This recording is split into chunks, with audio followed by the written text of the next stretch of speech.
24 years ago today, a horrific terrorist attack rocked the United States. Nearly 3,000 people were killed on September the 11th, 2001, when terrorists hijacked 4 commercial airliners. 2 collided with the World Trade Center towers. One slammed into the Pentagon. Another went down in a field in Pennsylvania. Now this is a live look in New York at the September 11th Memorial and Museum built on the site of Ground Zero, where a somber ceremony observing that tragic event was held this morning. Thanks for joining us at 5:30. I'm Mackenzie Petrie.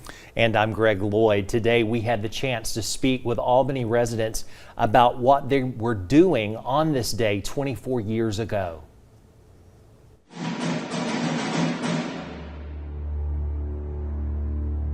When 9/11 occurred, at the time I was actually a criminal investigator with the City of Albany Police Department, and when I heard the news about what happened, I was actually sitting there working on a case at the police department at the time, and I just remember a sense of disbelief that this actually occurred and was happening here in our country.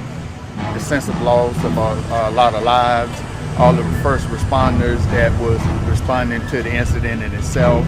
So that's what the thought was at the time. I'm a crop duster in Arlington, Georgia, and I just landed and came up to reload my aircraft, and I got a phone call from a friend of mine out of Blakely, Georgia, and he told me to go to watch the TV. We had just been attacked, and sure enough, I taxied the aircraft up there to my office and found that we had been attacked. And as I'm watching, the first aircraft hit the North Tower, the second aircraft hit it as I'm standing there. And then I left and went back and got in the crop duster and went back spraying. And it wasn't but about another hour, my dad told me that we had to shut all the aircraft down because all the airplanes had been grounded at that time.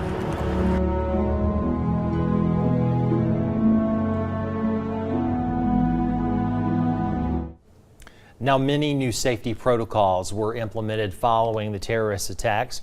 In 2003, the U.S. Department of Homeland Security bringing together 22 different federal agencies, including Immigration and Naturalization Services and the Federal Emergency Management Agency came together. Transportation Security Administration, or TSA, was also created to federalize airport security and to hammer down on passenger screening. Now in 2004, the Intelligence Reform and Terrorism Prevention Act was also created to improve information sharing and coordination among intelligence agencies. Finally, in the weeks following the attack, the USA Patriot Act was swiftly passed. The act expanded the investigative powers that law enforcement agencies have to track and prosecute terrorism-related activities.